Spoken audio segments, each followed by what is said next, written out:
Boa noite. Boa noite. Amém. Nós vamos louvar o Senhor e entregar a Ele o nosso caminho, porque Ele é o socorro nos momentos mais difíceis. Amém? Se você e sua família, sua casa precisam do socorro do Senhor, aguarde que Ele vai fazer o sobrenatural, em nome de Jesus.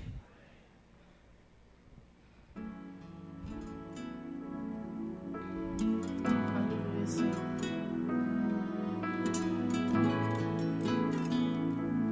O Senhor está te contemplando nessa noite. Aleluia.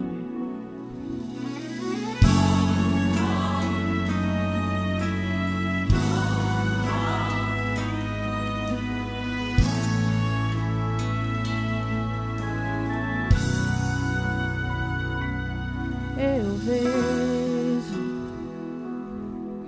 cada lágrima que rola no seu rosto e as preocupações que tiram o teu sono, e até pensas em parar e em desistir. Eu vejo e conheço a cada um ao seu redor, que te abraça, mas no fundo quer ver o seu fim. Só que as máscaras de muitos vão cair. Eu sou a água que procuras no deserto, e quando pensas que estou longe, estou perto. Socorro bem presente quando entra na tribulação. Eu sou aquele que exalta no momento certo. Eu abençoo, eu faço a obra por completo. Quando um justo sofre, não é em vão. A bênção está perto de você. Milagre hoje vai acontecer. O que eu preparei é bem maior do que os seus olhos podem ver. E quem te fez chorar vai entender que há uma promessa pra você. O que tenho contigo é especial, simplesmente sobrenatural. Aleluia. Glória a Deus. Nosso Deus é o Todo-Poderoso. Coisas que nós não vimos, nossos olhos não viram, nem ouvidos ouviram. Aleluia. Ele pode fazer infinitamente mais. Aleluia, Senhor.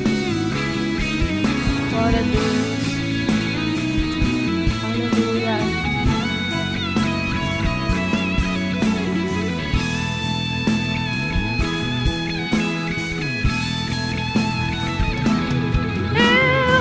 Eu sou a água que procuras no deserto, e quando pensas que estou longe, estou perto. Socorro bem presente quando entra na tribulação. Eu sou a água que está sedento no deserto. Eu abençoo, eu faço a obra por completo. Quando um justo sofre, não é em vão. A bênção está perto de você. Milagre hoje vai acontecer. O que eu preparei é bem maior do que os seus olhos podem ver.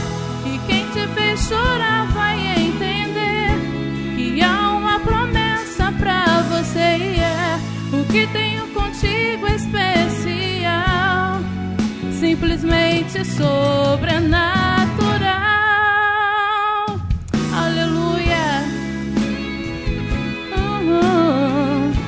O que tenho contigo é especial, do que os seus olhos podem ver. E quem te fez chorar vai entender que há uma promessa pra você. O que tenho contigo é especial, simplesmente sobrenatural. Simplesmente sobrenatural. Aleluia. Peço desculpa pelos erros, irmãos. Amém. Glória a Deus.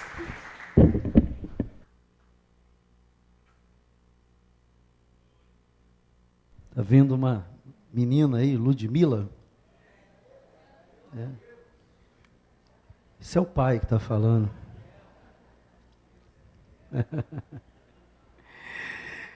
Meus irmãos, nós estamos durante esse mês da família, falando vários temas sobre família. Hoje eu quero falar que é um tema ligado à família, mas que é ligado também às nossas vidas. Queria que você abrisse a sua Bíblia, 1 Reis, capítulo 18.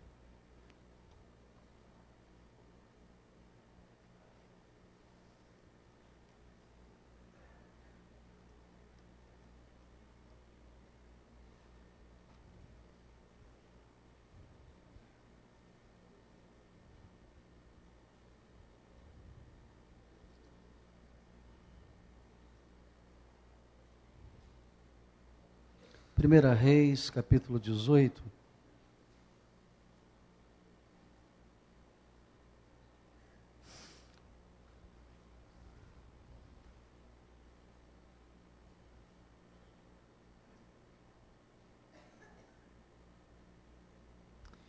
Havia uma situação espiritual muito grave em Israel nesse tempo. A maior parte da população de Israel, na época do rei Acabe, do profeta Elias, servia a um Deus chamado Baal, a ponto de Elias achar que ele era o único que tinha sobrado para servir ao Senhor. Depois ele descobre, Deus diz para ele que havia 7.000 que ainda não tinham dobrado os joelhos a Baal. E às vezes uma filosofia, ela começa a ser divulgada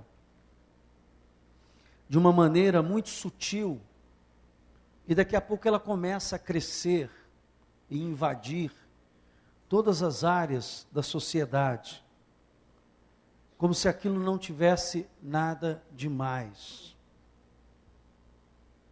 Assim como foi espalhado naquela época o culto a Baal, e a maior parte do povo de Israel abandonou o culto a Jeová e começou a cultuar a Baal. Hoje nós corremos muito este risco, porque a mídia é muito forte em transmitir conceitos e valores que nasceram no inferno e que nada tem a ver com Deus. Eu vejo uma onda deste homossexualismo sendo divulgado. A televisão gasta tempo e tempo, horas e horas, tudo quer ver essa questão sexual. Porque a qualquer preço, quer que desça com um caco de vidro e tudo pela garganta das pessoas, que isto é uma coisa natural, normal. E assim como fizeram com o culto a Baal naquele tempo, dizendo que Jeová estava errado, hoje também é a mesma coisa, quando dizem que a palavra de Deus é homofóbica, e é. E por que é? Porque a Bíblia diz que Deus criou homem e mulher. Criou o homem, macho e fêmea. Qual o gênero que Deus criou o homem? Macho e fêmea. Fora disso, não existe. Mas a ideia é passar isso, insistir, trabalhar isso na mente, na mídia. E eu creio que em todos os púlpitos que verdadeiramente são honestos com a palavra de Deus, haverá um repúdio completo e total a esse tipo de prática. Porque isto não provém de Deus, isso nasceu no inferno.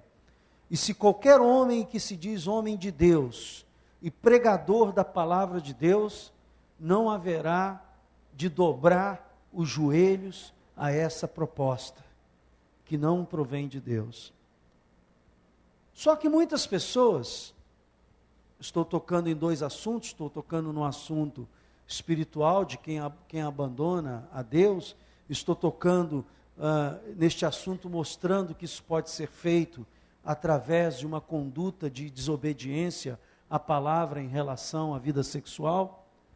Mas também muitas pessoas, elas ficam como aquele povo no tempo de Elias, indefinidos. E justamente Elias faz um chamamento à atenção aqui no versículo 21, dizendo o seguinte: então Elias se chegou a todo o povo e disse: até quando cocheareis entre dois pensamentos? Se o Senhor é Deus, segui-o. Se é Baal, segui-o. Porém o povo, nada o quê? Ficou todo mundo em cima do muro. E hoje eu quero justamente falar sobre isso, sobre as pessoas que cocheiam entre dois caminhos, entre as pessoas que ficam em cima do muro, porque essa é a pior posição que uma pessoa possa ficar na presença de Deus. E eu quero orar, porque esta é uma noite de libertação. Mas não é de libertação de demônio não, irmãos. É de libertação de um posicionamento errado. De uma posição errada que você insiste em permanecer ou não assumir. Pai, eu peço a tua ajuda, porque sem o Espírito Santo eu não tenho poder de convencimento sobre essas pessoas. Elas, para serem convencidas, Senhor, é só pelo teu poder. Por isso derrama do teu poder sobre nós. Usa as minhas palavras, traz a tua unção e quebra todas as barreiras, e que o inimigo hoje seja envergonhado e vencido como foi no tempo de Elias. Ó Deus, para a glória do teu santo nome. Amém. As atitudes de uma pessoa falam mais alto que as palavras. Quantos concordam comigo? A pessoa está falando, mas ela faz tudo diferente daquilo que ela fala. Eu quero Jesus, eu amo Jesus, eu canto para Jesus, eu acredito que Ele é o poderoso. Eu creio que a pessoa realmente fale tudo isso de coração, mas não toma uma atitude, irmãos, em relação a um erro, a uma situação que tem que ser alterada na sua vida. Esse é um dos grandes problemas. A pessoa, ela ama Jesus, ela quer Jesus, mas ela não se posiciona na palavra em relação em determinadas situações. Sabe, havia um homem na Bíblia, e eu quero que você leia comigo, Zaqueu. Vem aqui em Lucas capítulo 19. Lucas capítulo 19. Zaqueu dá um exemplo espetacular de alguém que verdadeiramente acredita que Jesus pode ser fiador, curador e transformador de certas situações. Lucas capítulo 19, versículo 1 a 10, traz a narrativa de Zaqueu, o publicano. Eu não sei se ele já tinha lido o livro falando sobre Elias, lá em 1 Reis, mas ele teve uma atitude que era o que Elias estava pedindo do povo naquela época. Entrando em Jericó, atravessava Jesus a cidade, e eis que um homem chamado, quem?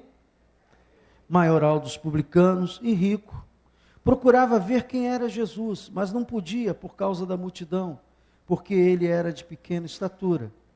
Então, correndo adiante, subiu ao sicômoro, a fim de vê-lo, porque ali havia de passar. Quando Jesus chegou àquele lugar, olhando para cima, disse: Zaqueu, desce depressa, pois me convém ficar hoje em tua casa. Ele desceu a toda pressa e recebeu com alegria.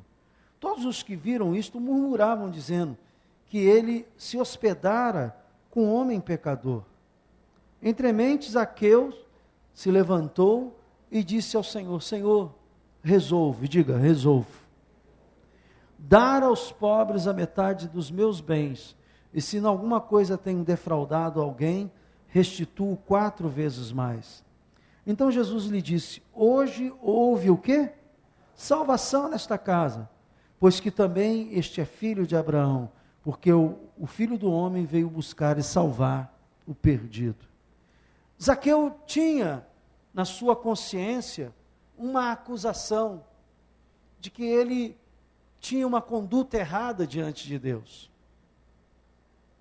E quando chegou à presença de Jesus, ele não se desculpou com Jesus. Ele disse: não, Senhor, eu sou assim, eu dou uma camuflada nos impostos, eu dou um jeito para fazer uma coisa ou outra. Ele não tentou se desculpar, ele simplesmente disse: olha, eu tomo hoje uma decisão. Vou tomar uma decisão, vou dar metade dos meus bens aos pobres. Você lembra do jovem rico quando Jesus mandou vender tudo e dar aos pobres? E ele estava, o jovem inicialmente, Jesus disse: você faz isso, faça, você faz aquilo, faça aquilo, você ora, você jejua, você vai à igreja, você dá glória a Deus. Jesus perguntou tudo para o jovem rico, e o jovem rico, aí Jesus disse: bom, agora vamos para a prova verdadeira. Vende tudo que tem, dá aos pobres, segue. O que o jovem fez?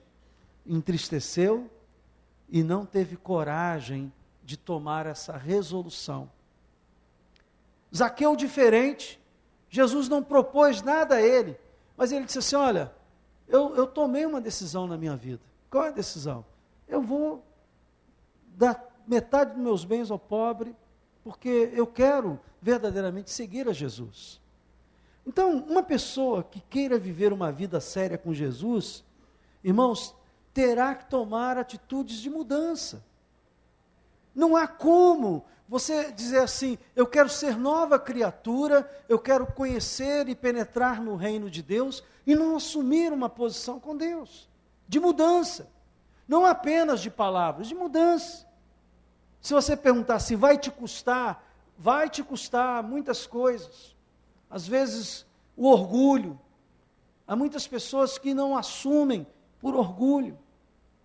Há muitas pessoas que não assumem determinadas posturas porque está cômodo e ela prefere ficar ali, protegida por aquela situação. O que é cochear entre dois pensamentos?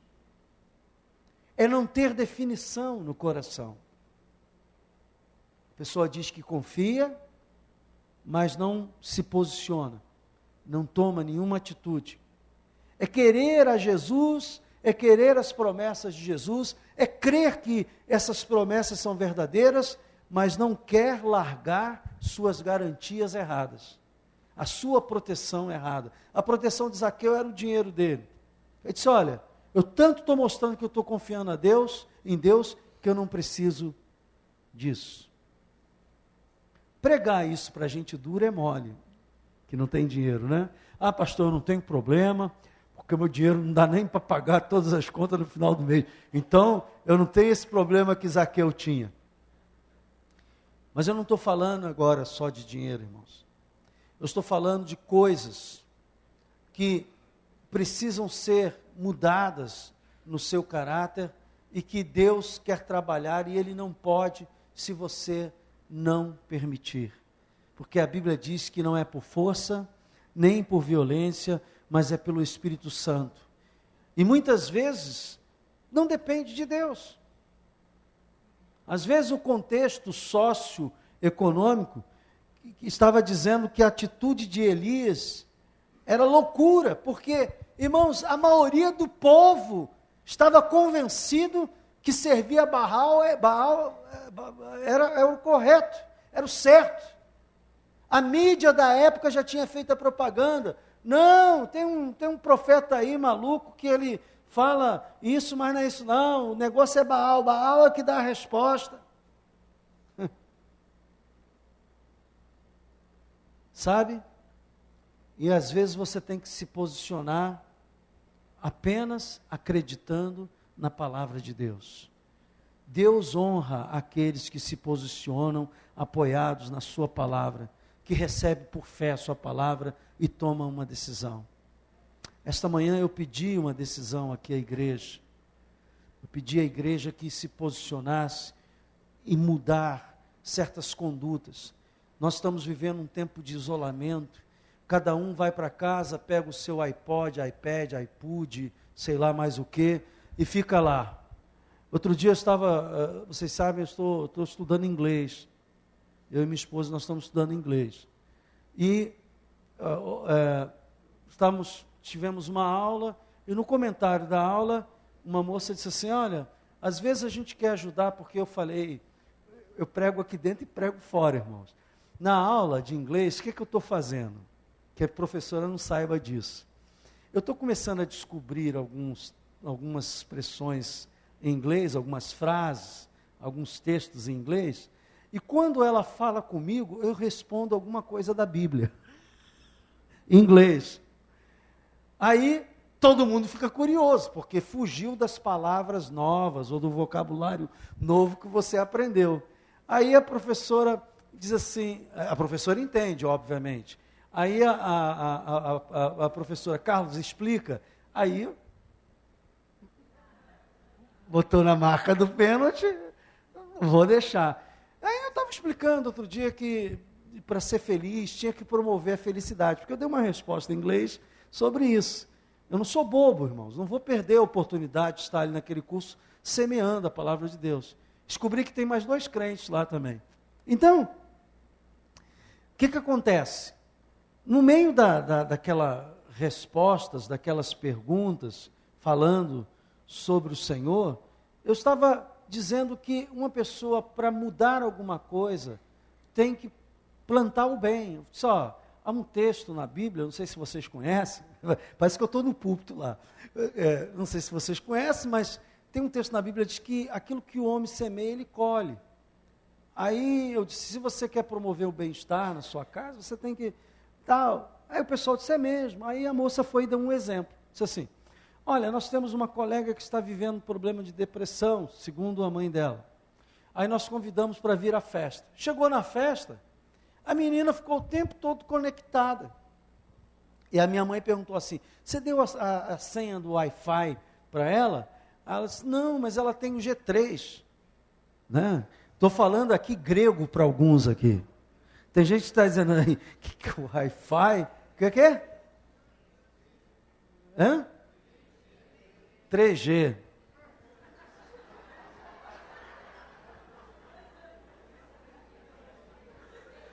Eu falei o quê? É por causa do G12.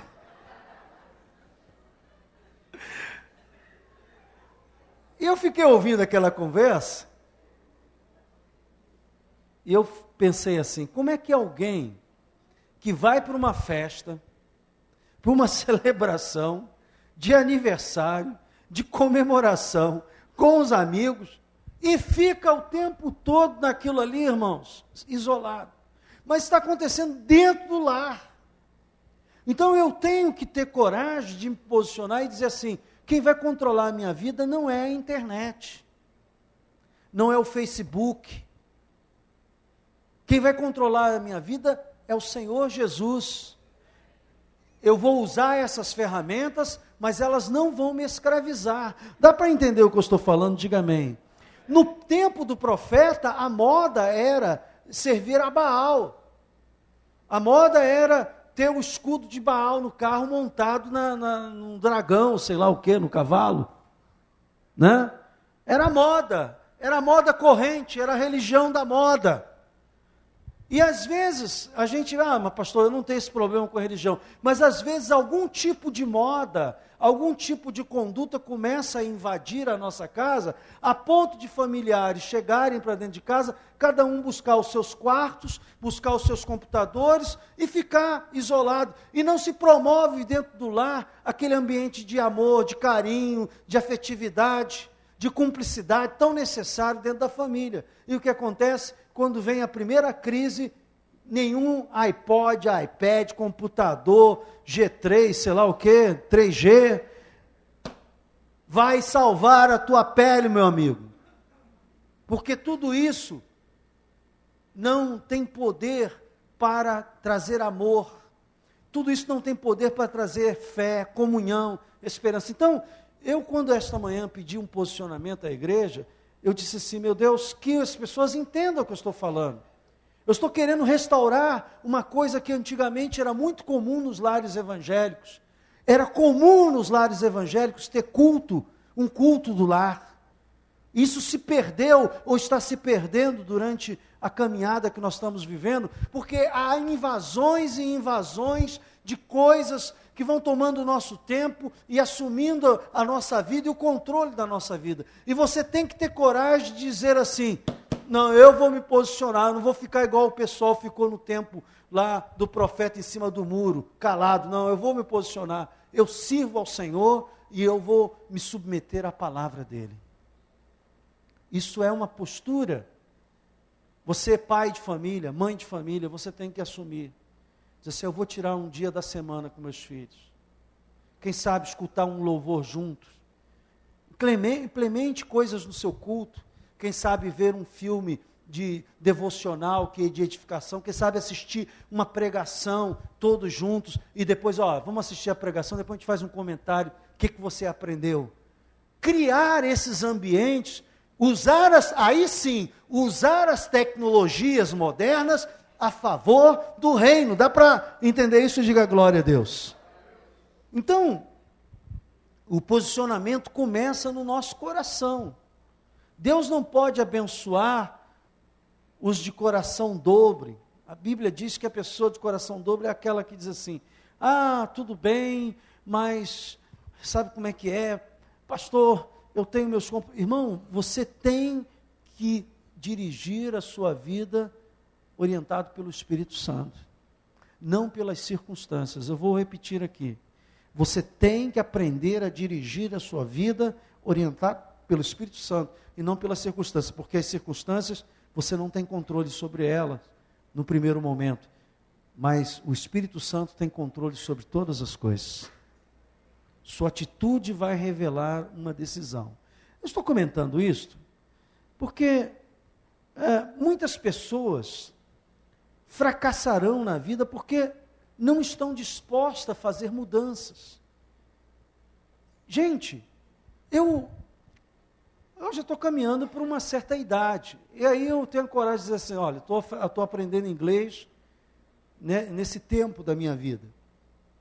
Tem gente que nunca muda, e não muda, e por isso vão fracassar, porque a Bíblia diz que nós somos transformados de glória em glória. Quem não está, digamos assim, apto para fazer mudança, aberto para que Deus faça mudança, assumindo novas posições, vai ficando para trás. Há pessoas que às vezes não crescem no emprego porque se recusa a buscar um novo emprego.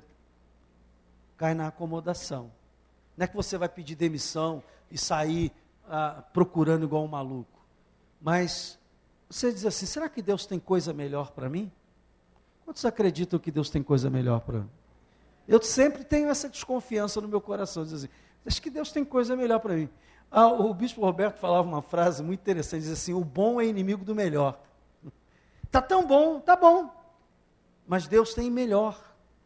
Então, pessoas que se recusam a buscar uma mudança de atitude, um posicionamento, querem manter na zona de conforto, mudanças traz a princípio um certo desconforto. Mudanças pede às vezes uma atitude de humildade, muitas vezes, irmãos. Né? Eu conheço gente que fica numa posição e ela não muda porque aquilo vai ferir a sua vaidade, o seu orgulho. Que bobagem. Depois de 24 horas você vai feder como todo mundo. Ó. Hã? Pastor, não estou entendendo nada. Assiste o vídeo. Ouça. Há coisas que para a mulher melhorar depende de nós e não de Deus. Deus quer melhorar. Deus quer mudar, mas há coisas que dependem de você. E há um texto na Bíblia que fala dessas escolhas para a mudança. Eu queria renovar esse texto da palavra de Deus, que se encontra lá em Deuteronômio 30. Vem comigo aqui.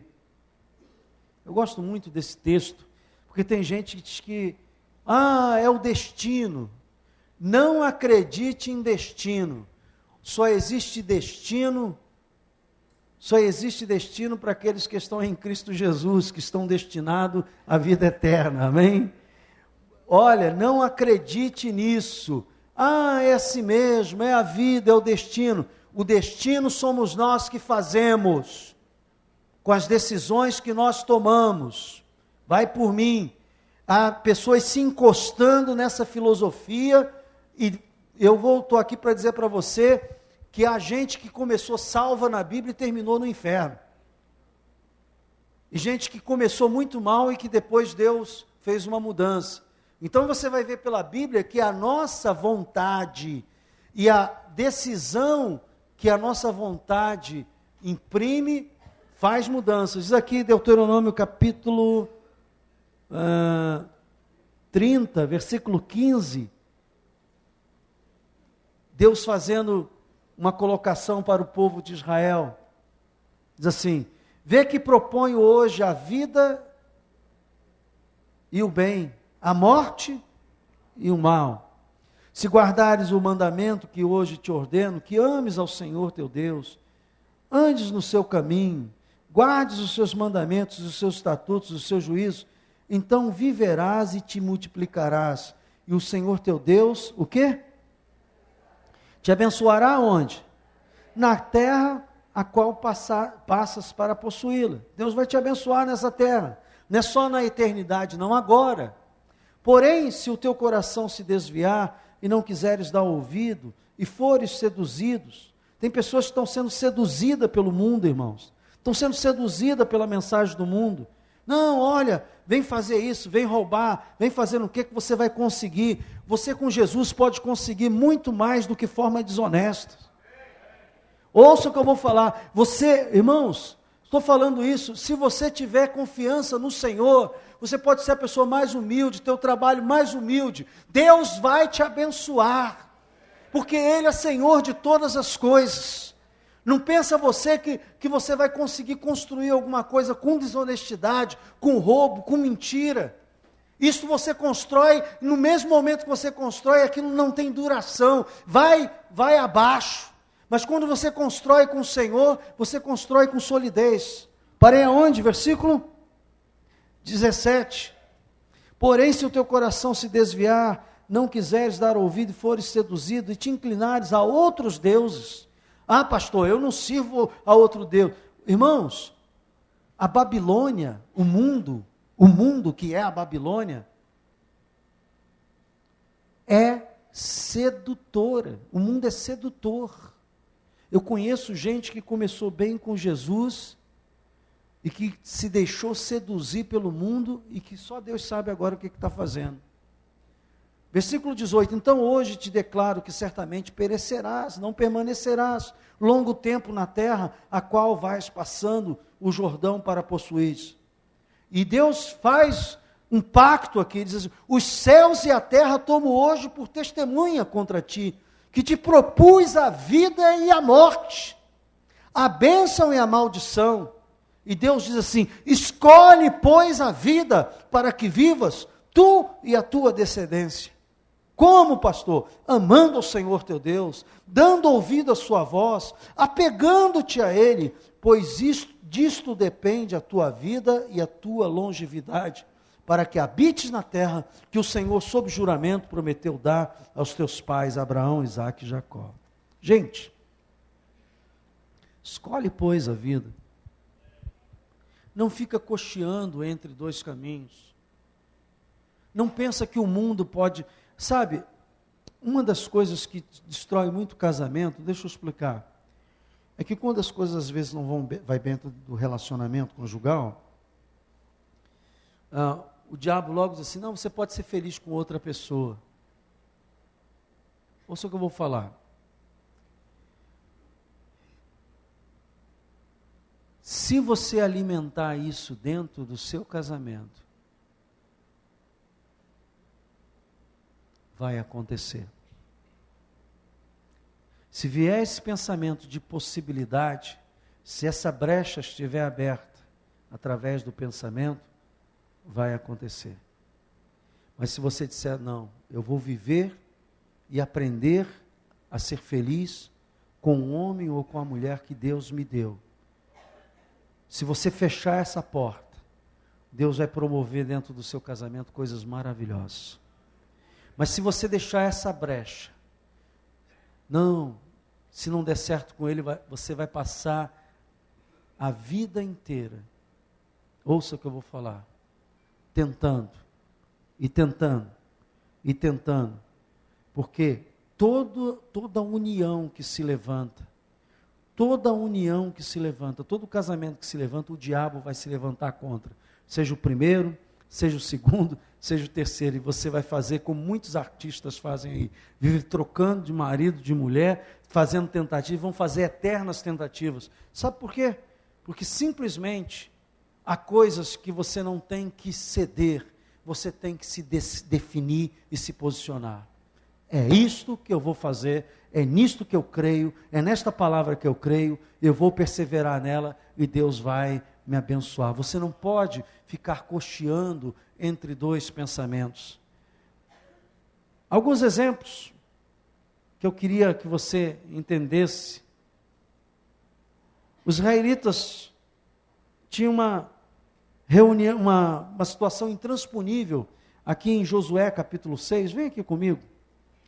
Estamos passeando um pouquinho pela palavra de Deus.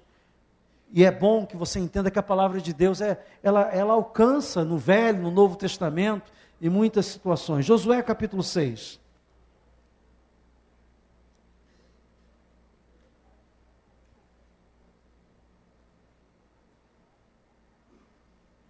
Sabe que eu estava vindo no meu coração, quando eu preparava essa mensagem, era justamente essa questão que Deus colocou, disse assim, olha, há pessoas que não estão se definindo, e por não se definirem no coração, não é a definição aparente não, irmão, é a definição no coração, eu não posso abençoá-las, porque Deus não abençoa a dúvida. Sabe o que é cochear entre dois caminhos? É ficar em cima do muro e é ficar com dúvida. A dúvida é o oposto da fé. E Deus não trabalha com dúvida, Ele trabalha com fé. Então aqui no capítulo 6 de Josué, mostra uma situação que o povo de Israel estava vivendo. Qual era a situação? Eles tinham uma baita de uma cidade para entrar, essa cidade fortificada, e Deus diz para ele assim, olha, vocês vão fazer isso, 7 dias, todo dia vão se levantar, vão dar uma volta, mandou colocar à disposição do povo, dos levitas, dos sacerdotes. E eu fico pensando que as pessoas iam no primeiro dia, voltavam, e diziam assim, como é que será esse negócio? Como é que isso vai funcionar? Porque às vezes você está orando, às vezes você está dando a primeira volta, a segunda volta, e a impressão que você tem é que nada está acontecendo. Puxa, eu estou sendo fiel, eu estou obedecendo, e a impressão é que nada está acontecendo. Porque você olha, a muralha continua lá, a situação parece intransponível, parece que nada está acontecendo. Mas o povo tinha uma parte a fazer nesse processo. E a parte do povo Deus não faz, a sua parte Deus não fará. A sua parte é você que tem que fazer. E aí, foi no 7º dia, 7 voltas, tocaram as trombetas, e as coisas aconteceram. A muralha caiu. Ouça o que eu vou falar para você. Esse povo não se posicionou em dúvida, eles simplesmente obedeceram aquilo que parecia um absurdo. Que absurdo! Como é que uma muralha dessa, a muralha era tão grande que casas eram edificadas. Como é que ela vai cair? Está aí há séculos. Como é que isso vai abaixo? Vai cair. Vai cair. Por quê? Porque o Deus que nós servimos é o Deus capaz de derrubar muralhas. Você acha que a sua situação é pior do que a muralha? Não. Você acha que a sua situação não é resolvível? Eu estou aqui para dizer que é, mas que Deus quer uma definição na sua vida. Ouça o que o Espírito Santo diz à igreja nesta noite. Deus quer uma definição. Eu poderia falar aqui, irmãos, de Naamã, um outro exemplo bíblico. O cara vai doente, atravessa desertos, cidades, chega lá, olha, eu vim aqui com a carta do rei, aí, olha, procurar o profeta tal, o profeta nem recebe ele. Só manda ele mergulhar 7 vezes lá no Jordão, que ele vai ficar curado. O camarada ficou indignado, disse, caramba, eu venho de tão longe, viajo meses, doente, e esse cara não se dá nem o trabalho de me receber, manda o criado me receber, e aí ele fica revoltado. Tem gente que não está obedecendo a Deus porque está revoltado no coração. Ah, não, será que Deus não viu? Será que... Irmãos, ouça bem, a Bíblia diz que a adversidade é para manifestar a glória de Deus. Diga comigo, a adversidade é o gatilho para manifestar a glória de Deus. Se não houver adversidade, não há glória. Será que posso ouvir um amém? Porque é a adversidade que faz a glória de Deus se manifestar, o poder de Deus se manifestar, a unção de Deus se manifestar. E ele, no primeiro momento, ele resolveu, disse, vou embora, estou decepcionado. Tem gente que faz isso mais ou menos com a igreja, né? Vai embora, estou decepcionado, nada resolve. Irmão, palavra do pastor, escute. Você se posicionou, permaneça posicionado na presença de Deus. Deus está cuidando da tua causa, meu irmão. Deus está cuidando. Não se precipite. Não se precipite. Pessoas que se precipitam acabam entornando caldo, destruindo coisas boas que foram construídas. E aí alguém de bom senso diz assim, meu pai, se ele te pedisse alguma coisa impossível, você não faria? Faria, porque eu sou macho. Então, mas ele só pediu para mergulhar 7 vezes no rio. Vamos lá. Mergulhou a primeira, deve ter olhado, disse, nada. Segunda, terceira. Pastor, e se ele mergulha só 5 vezes, ele era curado? Quantos acreditam que ele era curado? Não. Por que Deus estabelece essa perseverança? Porque a perseverança demonstra a fé. O que demonstra a fé de uma pessoa é a perseverança em obediência, irmãos. Ele obedeceu e foi limpo da sua lepra. Eu quero hoje aqui aproveitar esse dia de ceia, dizer a você que a obediência é a única prova de fé que uma pessoa pode dar a Deus. Pastor, como é que eu provo a Deus que eu tenho fé? Obedeça. Às vezes você obedece. Tem muita gente que pensa assim, pastor, isso deve ser muito espiritual, né? Vem orar aqui de manhã. Tem dia que eu venho orar, irmãos, confesso a vocês, enfrentando todas as guerras da minha carne, dizendo, meu Deus, lá para a igreja orar. Será que eu não posso orar aqui debaixo da coberta? Não, é melhor para lá, sem nenhum prazer, sem nenhuma emoção, porque para obedecer você não tem que ter emoção, para obedecer você não tem que ter prazer, você simplesmente obedece. É isso que as pessoas não entendem. Eu não senti no meu coração. Para obedecer, você não tem que sentir no coração, você tem que obedecer. Porque o coração é enganoso, diz a Bíblia, terrivelmente corrupto. E o seu coração, ele é mais quedado para a sua carne do que para o seu espírito. E ele quer mais coisas que te dá prazer do que coisas... Então, não é por aí não, você obedece simplesmente por obedecer. Me lembro, quando comecei a aprender sobre oração com o bispo Roberto Macalester, ele dizia assim, olha, comece a sua oração sem a menor emoção, comece orando, orando, orando, e deixa que o Espírito Santo lá pelas tantas, ele segura a tua oração e ele guia a tua oração. Mas comece a fazer a sua parte, e a sua parte é começar a obedecer. Comece a fazer, sem emoção. Eu fico pensando na Naamã mergulhando lá, obedeceu. Estas pessoas que obedeceram por fé a palavra que lhe foi dada, foram tremendamente abençoadas. Jesus sempre quer nos dar coisas maiores, ouça bem. Sempre que Ele quer nos dar algo maior, Ele nos dá algo para fazer que nunca fizemos antes. Você quer mudar de nível? Você quer subir? Você quer ampliar a sua experiência com Deus?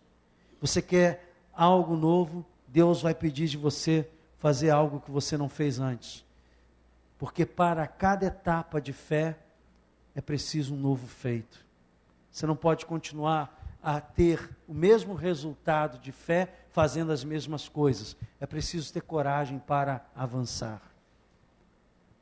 Eu quero dizer a você que as decisões geram eventos. Tudo que você está fazendo hoje influenciará o seu presente, o seu futuro. E a escolha não é de Deus, a escolha é sua. A escolha é sua. Quantos precisam emagrecer aqui? Diz assim, pastor, eu preciso emagrecer.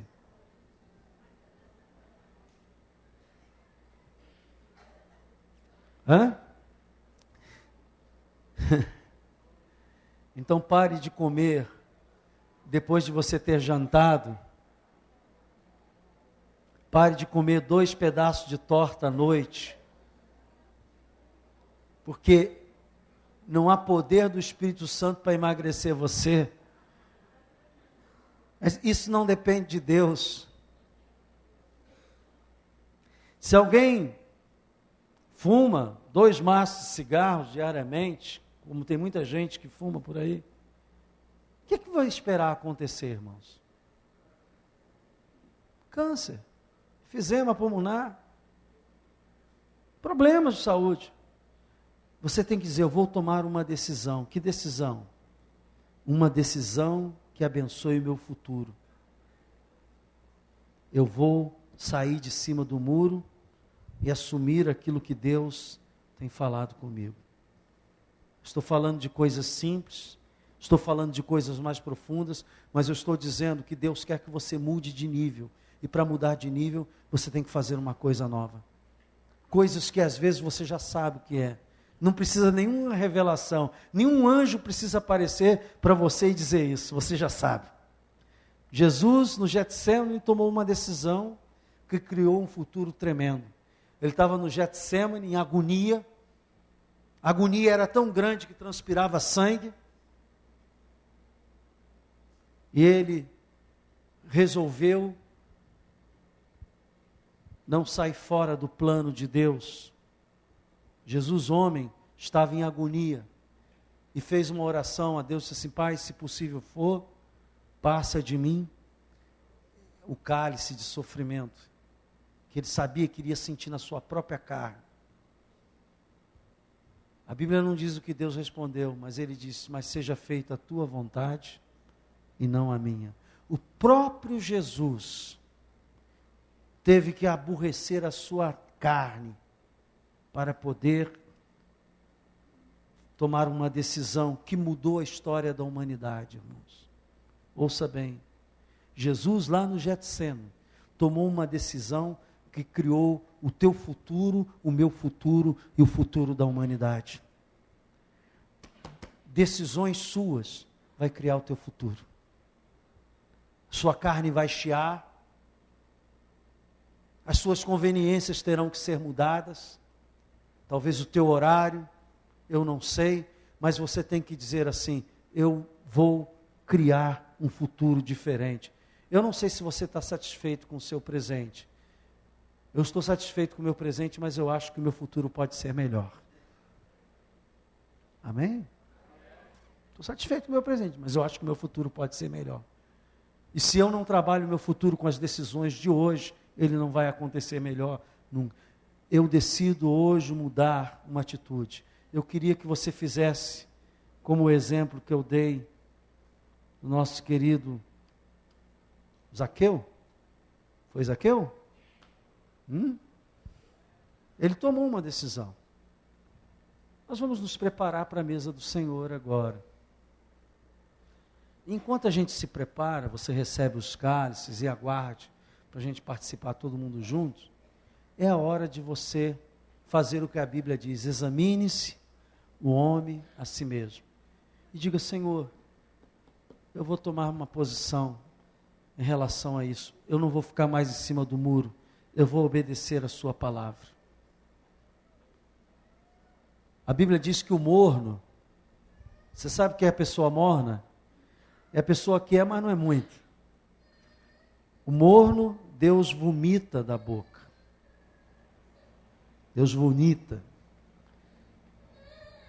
Então, eu vou chamar você hoje a assumir uma posição diante de Deus e para a glória de Deus. Amém?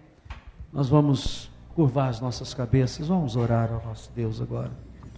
Pai, nós estamos aqui diante da Tua palavra, e a Tua palavra diz, Senhor, que o povo de Israel estava cocheando entre dois caminhos, cocheando entre dois pensamentos, cocheando entre duas atitudes. Ó Deus, eu quero pedir que esta noite, aquelas pessoas que estão cocheando entre dois caminhos,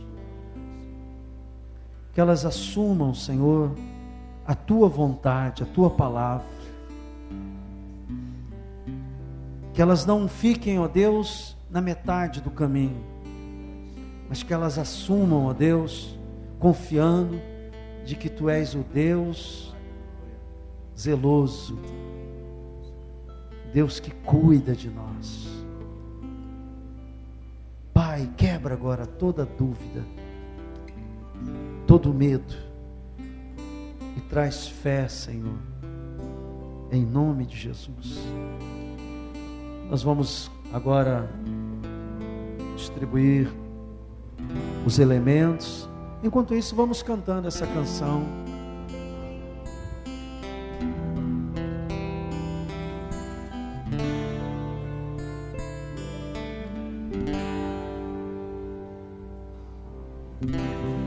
Não quero ir por atalhos, quero seguir o caminho que Tu preparastes para mim, Senhor.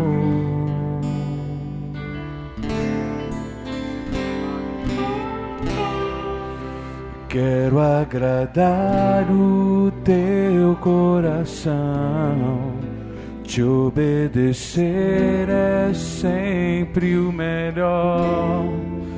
Não quero ter Tuas bênçãos sem antes passar pela cruz. Eu vou passar pela cruz, me quebrantar, vou passar pela cruz e me arrepender, vou passar pela cruz que ainda está manchada de sangue.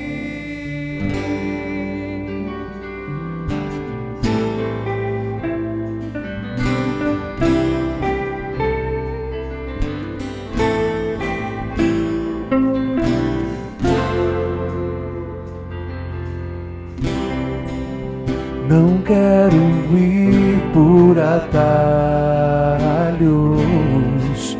quero seguir o caminho que Tu preparastes pra mim, Senhor.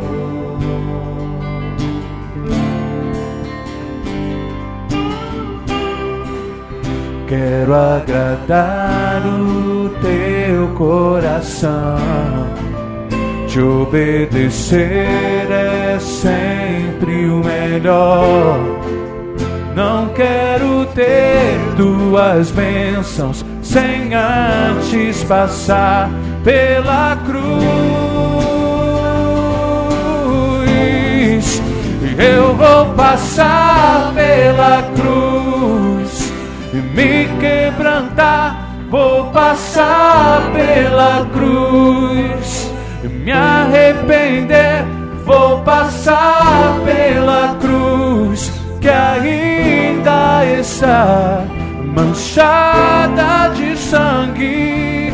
Por tanto me amar, vou passar pela cruz e nela me ver, vou passar pela cruz, erguer o altar onde oferta sou eu, crucifico meu eu, te agradeço, ó Jesus.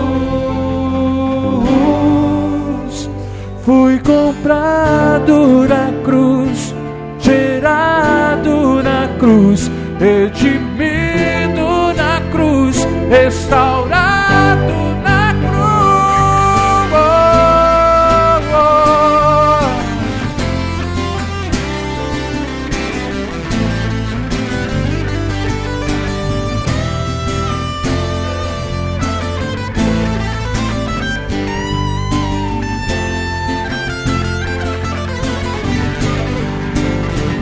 Fui comprado na cruz,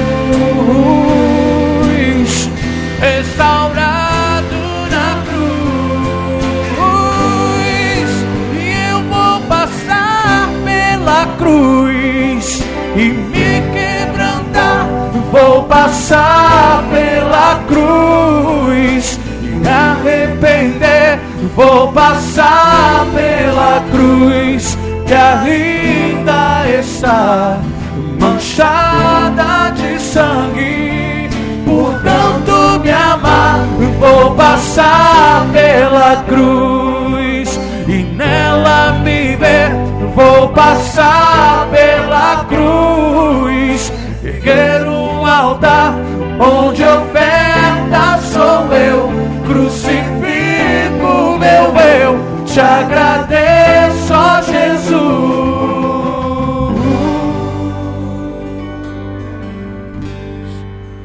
Pela cruz. Aleluia. Louvado seja o Teu nome, Senhor. É a Tua cruz, Senhor. É o sangue, Senhor. Vou passar pela cruz e me quebrantar, vou passar pela cruz e me arrepender, vou passar pela cruz que ainda está manchada de sangue. Portanto me amar, vou passar pela cruz e nela me ver, vou passar pela cruz e erguer um altar onde oferta sou eu, crucifico meu eu, te agradeço, ó Jesus. quero fazer um convite a você a levar para a cruz a sua natureza carnal. Se você não fizer isso, você nunca vai entender a profundidade desta canção. Eu entendi isso quando eu tinha 19 anos, irmãos, de que eu não teria vida com Deus se eu não crucificasse a minha carne. Porque a nossa natureza carnal, a Bíblia diz, o homem natural não compreende as coisas do Espírito, porque as coisas do Espírito só se discernem espiritualmente. Se você for dando vazão à sua natureza, você vai chegar no fundo do poço, porque a carne milita contra o Espírito, e a carne, a Bíblia diz que quem anda na carne não pode agradar a Deus. Você não serve a Deus na carne, você só pode servir a Deus em espírito e em verdade. Então há um dia que você tem que chegar e dizer: Deus, eu vou crucificar a minha carne. Eu vou dizer que eu não vou fazer tudo que a minha carne quer. Eu vou fazer o que a palavra de Deus quer, mesmo que isso fira a minha carne. Porque Jesus não vai salvar a sua carne, Ele vai salvar a sua alma. A carne nunca se converte. A Bíblia diz que a carne nunca se converte, tanto não se converte que ela será transformada. Os vivos na volta de Jesus serão transformados, e os mortos ressuscitarão no novo corpo.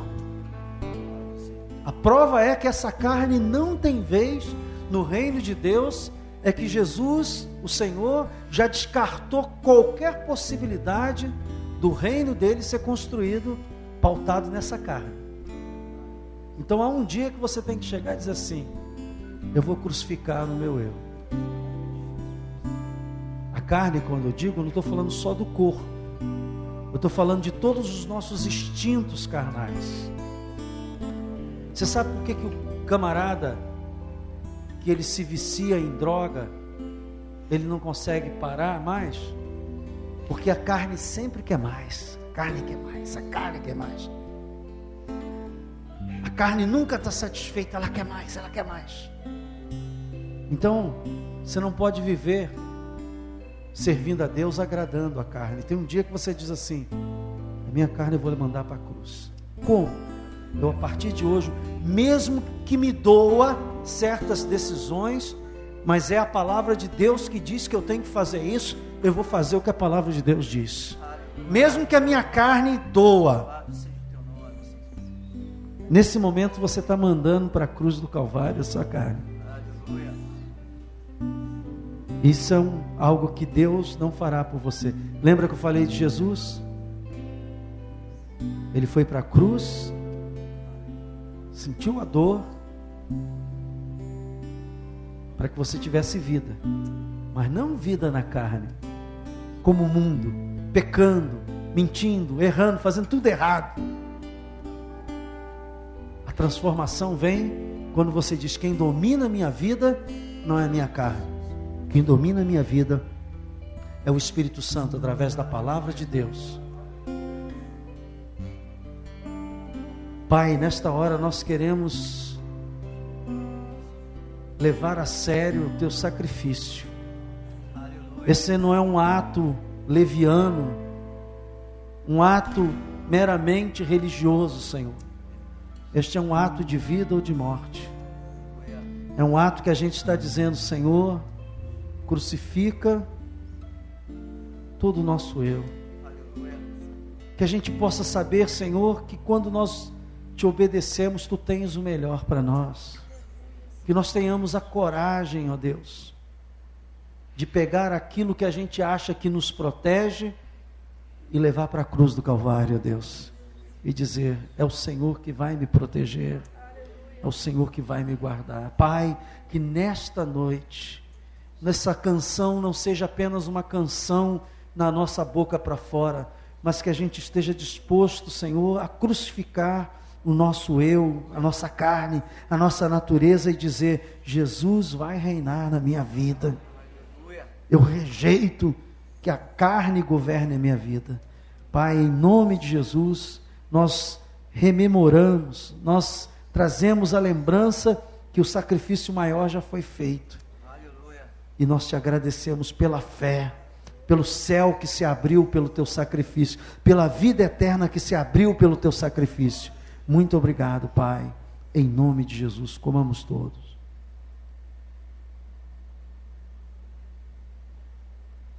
Erga o cálice e diga: Senhor, obrigado pelo teu sangue. Diga: eu tomo posse na minha vida do sangue de Jesus, me lavando, me regenerando, me protegendo, me justificando, me limpando. Diga: o teu sangue está sobre mim, Senhor. Diga: eu tenho uma aliança contigo de sangue. Oh Deus, e esta aliança diz que o céu foi aberto para mim e que eu tenho o direito de chamar o nosso Deus de Pai Celestial. E que ser agora cidadão do céu glorifica o nome de Jesus. Muito obrigado, Pai, pelo teu sangue. Nós te agradecemos. Bebamos todos em nome do Senhor.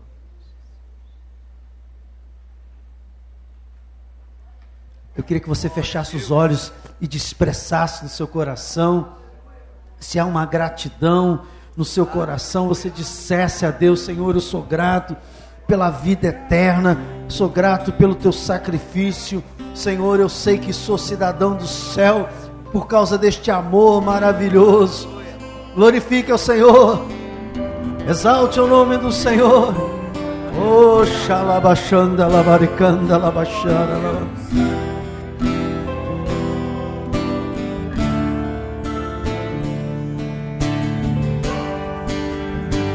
Vou passar pela cruz e me quebrantar.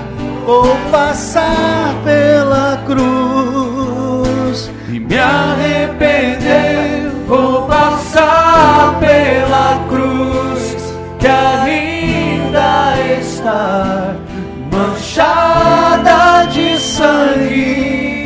Por tanto me amar, vou passar pela cruz e nela me ver. Vou passar pela cruz, erguer um altar onde oferta sou eu. Crucifico meu eu, te agradeço, ó Jesus.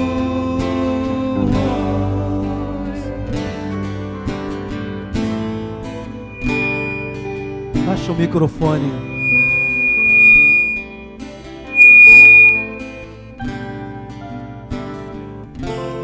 Irmãos, nós vamos para nossa casa agora.